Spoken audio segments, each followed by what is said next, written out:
ہیں 4 رکعت ہیں، سلام ہے، سب ٹھیک ہے۔ اب میں اپنے گھر میں ہوں، گھر میں بلی بھی شیر ہوتی ہے، بلی تو نہیں ہوں، شیر ہوں انشاءاللہ۔ جب میں گانا گاؤں، جو مرضی کروں، تمہارا اپنا معاملہ علیحدہ ہے، ذاتی معاملہ علیحدہ ہے، کوئی اس کے معاملے میں دخل دیتا ہے، کہ ذاتی معاملہ ہے۔ تک دن دن برسات میں اب یہ گانا گاتا ہے، نماز پڑھتا ہے، تو تمہارے گھر میں گاتا ہوں، تمہاری زبان سے گاتا ہوں، تم کو تکلیف کیوں ہوتی ہے؟ تم سوچتے کیوں ہو؟ یہ کیسے اس نے قبضہ کر لیا، امام بن گیا، یہ اس قسم کی طبیعت ہے، جس کو خدا بنایا، تمہارے اختیار میں مجھے امام بناتے ہیں، اسلام پھرتا ہے، تم تک دن دن بولتے ہیں، لوگ نماز پڑھتے ہیں، دعا مانگتے ہیں، بس میں کہتا تو رہا ہوں ذاتی معاملہ میں ہوں، سو پھر جھگڑے کی بات چھیڑتے ہو، پھر اپنے گھر میں ہوں، تمہارے باپ کے گھر میں ہوں، مجھ سے لڑائی مول نہ لو۔ ہاں، ہو سکتا ہے مجھے منتر شنتر آتا ہو، یا آیت الکرسی کی کوئی میرے پاس عمل ہو، یا کوئی موکل ہو، تم سب کو پھر ٹھکانے لگا دو۔ پہلے میرا تجربہ کرو، اٹھو بیٹھو، مزاج شناسی کرو، بڑھاپا ہے، اس کو چچڑا پن آ گیا ہے، میرا علاج کرو، پھر دیکھو تم میرا علاج کرتے، میں تمہارا کرتا ہوں، تو پھر دیکھو تم بات دیتے، بات کرتا ہے ادھر ادھر کی، لیکن وزن بیچ میں لگتا ہے، تو سارا نظام ایسے چل رہا ہے، اسی حساب کتاب لیتا ہوں، یہ سب چل رہا ہے، تو میرے اللہ چلا رہا ہے، لیکن سبب تو میں ہوں نا، تو میرا توازن صحیح نہ ہو، یہ توازن سارے رہیں، باقی ذاتی معاملہ میں نے کہا ہے وہ مجھے چھوڑ دیں۔ تک دن دن برسات میں ہم سے ملے تھے تم ساجن، تم سے ملے تھے ہم۔ آج ایسا گانا، اس سے پہلے آپ کو گانا سنا تھا دوسرے رنگ میں، تک دن دن برسات میں ہم سے ملے تم ساجن، تم سے ملے ہم۔ اب کہا ملے تھے، ہیلو ہیلو، اب کدھر بول رہا ہوگا کہیں، شاہد خان اصل میمن ہے نا، سیٹوں کا ہوتا ہے، ڈھانچہ بندی گیا، میمن لوگوں کے بڑے پیٹ ہوتے ہیں میری طرح، اب تو اس کو برا نہیں لگنا چاہیے نا، میں نے کہا میری طرح، دیکھنا پیٹ نکل، جب تو آیا تھا ایسے تھا کانٹے کی طرح، میمن کی ذات نکل آئی اندر سے، کوئی اپنا جتنا اگر چھپائے چھپا نہیں سکتا، اس کی اصل نکل آتی ہے، اصل میں میمن تھا، وہ تھوند نکل آئی ہے من اس کی، دیکھ رہا صدر بنے پاکستان کے، غلام اسحاق وغیرہ وغیرہ وغیرہ، ان کو کہہ سکتے ہیں، ان کے ہاتھ میں کیا بیچارہ ہو گیا، تو پٹھان ہے اصل میں، صدر بنا، پتہ نہیں ڈگریاں لی، اس کی پٹھانی نہیں چھپ سکی، بیچ میں اردو بولتا تھا، بیچ میں لادے میں وہ جیسے پٹھان لوگ تھا کو تا بولتے ہیں، دلاور خان خبریں سناتے ہیں نا، وہ اصل میں پٹھان کی نسل ہے نا، تو اردو اس کی سنیں آپ خوش ہو جائیں گے کہ دلاور خان اردو میں BBC کو خبریں دیتا ہے۔ اچھا جی،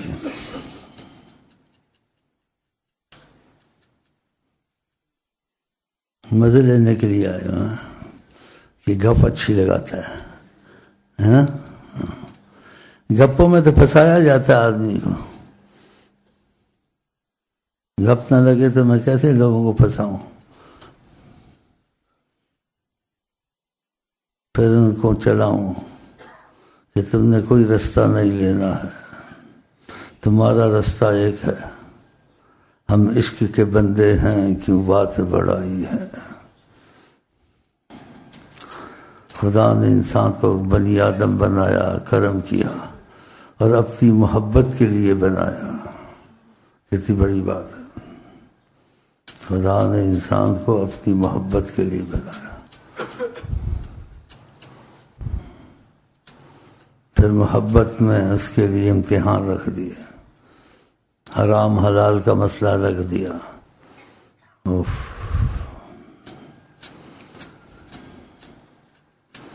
اب اس پر پابندیاں لگ گئیں. اب وہ کیا کرے گا؟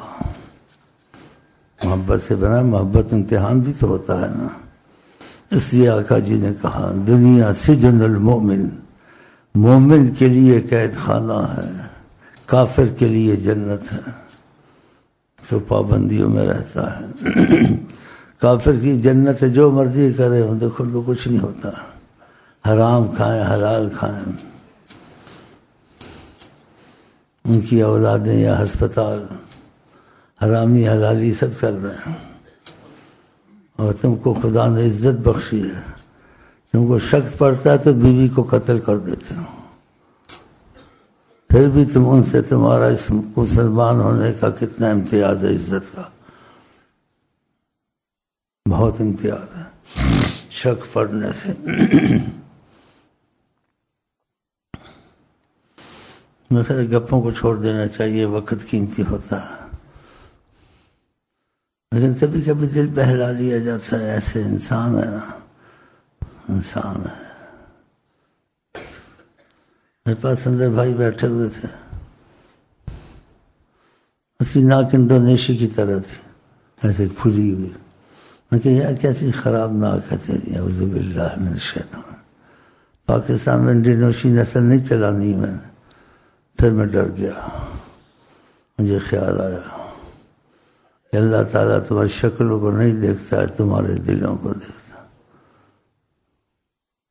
پھر خیال آیا، آقا جی نے کہا اللہ تعالیٰ تمہارے مال کو نہیں دیکھتا، تمہارے عمل کو دیکھتا. کہ تم مالدار ہو، پھوتی خان ہو، وڈیرے ہو، بٹیرے ہو، یہ نہیں تمہاری اس کی قیمت وہاں ہو اللہ کے ہاں. پھر میں نے فضول باتیں چھوڑ دیں. اب آیا تو تم سے فضول باتیں شروع کر دیں. چھوٹی عمر کے بڑے خوش ہوتے ہیں اسی باتوں سے، دانت نکالتے ہیں. چھوٹی عمر کے نا بڑے خوش ہوتے ہیں، کہتے مزہ آتا ہے ادھر.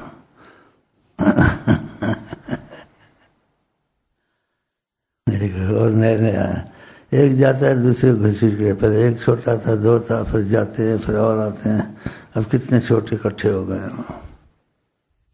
اور ان چھوٹوں کو میں بہت پسند کرتا ہوں، بہت دل سے چاہتا ہوں. آقا جی کہتے ہیں وَاسْتَوْصُوا بِالشَّبَابِ خَيْرًا. جوانوں کے بارے میں تم کو تنبیہ کرتا ہوں، یہ مفہوم ہے حدیث کا. فَإِنَّهُمْ أَرِقُّ أَفْئِدَةً. ان کے دل بہت نرم ہوتے ہیں، جلدی مان جاتے ہیں.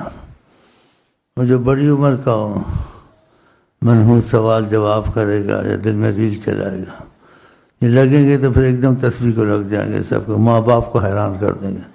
ماں باپ کہتے ہیں کو تسبیح بھی پڑھانی ہے، لیکن ان کا مستقبل بھی دیکھنا ہے، ان کی نوکری بھی لگانی ہے، ان کو دنیا بھی چلانی ہے یا تسبیح چلانی ہے. کہتے ہیں شیخ کہتا ہے تسبیح چلاؤ، تسبیح چلاؤ. عقل ایسی ہوتی ہے. پھر ان کو سمجھاتے ہیں آج سے کہ تسبیح بھی چلانی ہے، دنیا داری بھی کرنی ہے. ان کو حدیثیں بھی سناتے ہیں کہ چند دفعہ صحابہ اکٹھے ہوئے، ابو بکر نے کچھ کہا، حضرت عمر نے کچھ کہا، صحابہ کا کچھ ایسے جیسے آپس میں بات چیت چلے. ایک نے کہا میں شادی نہیں کروں گا، دوسرے نے کہا میں ہمیشہ روزے رکھوں گا. کسی نے کچھ کہا. آقا جی نے بلایا، کہا ایسے نہیں کرنا ہے، اسلام میں رہبانیت نہیں ہے. شادی بھی کرنی ہے، دنیا داری بھی کرنی ہے، مہمان نوازی بھی کرنی ہے. پھر وہ سمجھ گیا. اب آپ دیکھتے رہے میری شکل کو، میرے منہ سے کیا نکلتا، میں تمہاری شکل کو دیکھوں. ٹھیک ہے نا؟ چل ضد چھوڑ دی اپنی، ایمانداری سے بول.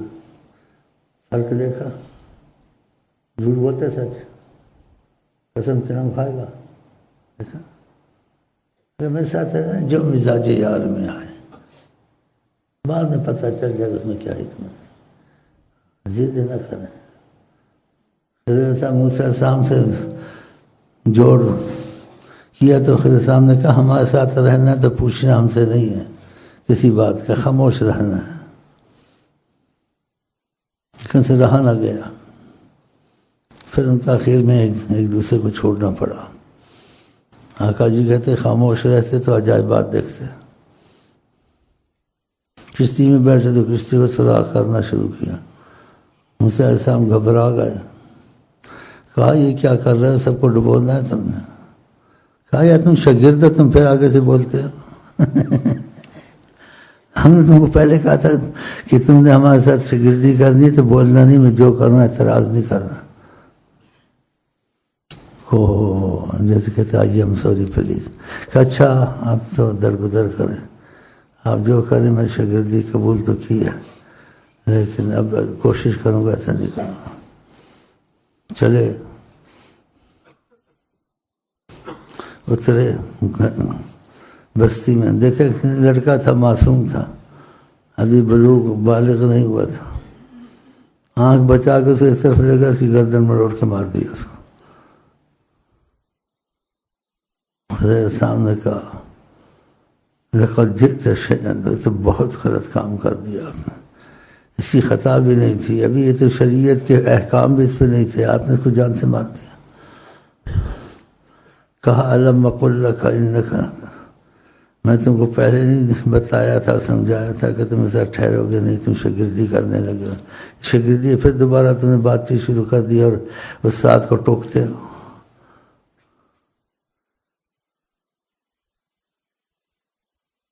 تو یہ اس قسم کا رستہ ہے، اس طریقت کا، اندھا ہو کے چلے، اندھا ہو کے چلے۔ بھی قرآن کا ایک حصہ ہے نا خضر السلام کا، کوئی باہر سے تو نہیں لایا، یہ ثابت ہے۔ ادھر جو آئے عقل کو گھر میں چھوڑ کے آئے، جو چیز سمجھ میں آ جائے ٹھیک ہے، نہ سمجھ میں آئے تو اس میں پڑے نہیں، واللہ عالم بالصواب، جبر تو نہیں ہے، جبر نہیں ہے، سمجھ میں آئے پھر آگے دیکھ کیا ہوتا ہے نہیں ہوتا ہے۔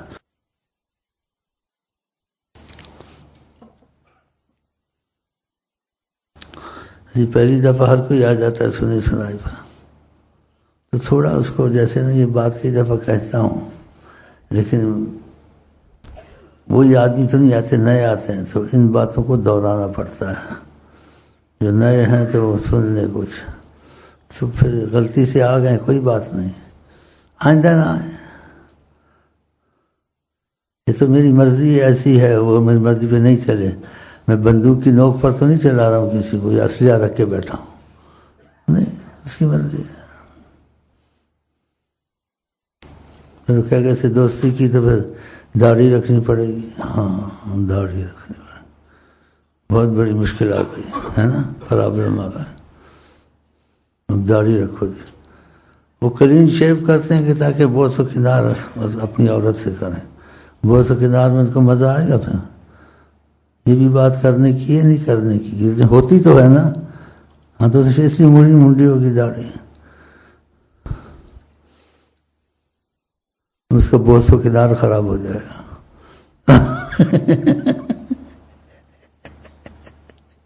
کیا سناؤں تم کو، اب کیا سناؤں آگے۔ پھر کہے گا یہ ایسے پہنتا ہے، ادھر چنتارا لگا، ادھر بال لگائے، یہ ایسے کپڑے پہنائے گا، شاید دوسرے پھر آپس میں بند ہو گیا، کپڑے چھوڑے تجھے گدھے پر بھی بٹھائے گا، تیرا سینڈ بھی منڈائے گا، یہ ایسا آدمی ہے۔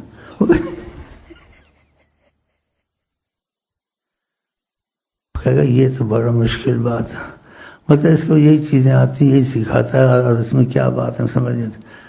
پھر کہے گا یہ تو کوئی نہیں کرے گا، جا یار، کوئی نہیں، اچھوں نے سر مڈا دیے، گدوں پہ بیٹھ کے بازاروں میں چلے، یہ کروا دیتا ہے، اور ان سے کرواتے جاہل نہیں ہوتے، پڑھے لکھے ماڈرن، وہ مان جاتے ہیں جو کسی باپ کی نہیں ماننے والے ہیں۔ کہتے ہیں کہ شیخ صاحب کہتے ہیں نا، میں کر لوں گا، میں مبالغہ نہیں کرتا ہوں۔ کسی ایسے اتفاق سے بات ہو گئی ادھر بھی کراچی میں، کہتے واللہ شیخ صاحب آپ اتنا یقین ہے، آپ کہہ رہے ہیں اپنے باپ کا بھی جا کے گولی سے مار دوں گا اتنا اندھا کہ بابا ایسی چیزیں ہم نہیں سکھاتے ہیں. تو یہ باتیں جو سی ہیں تم کو چکنا کریں گے.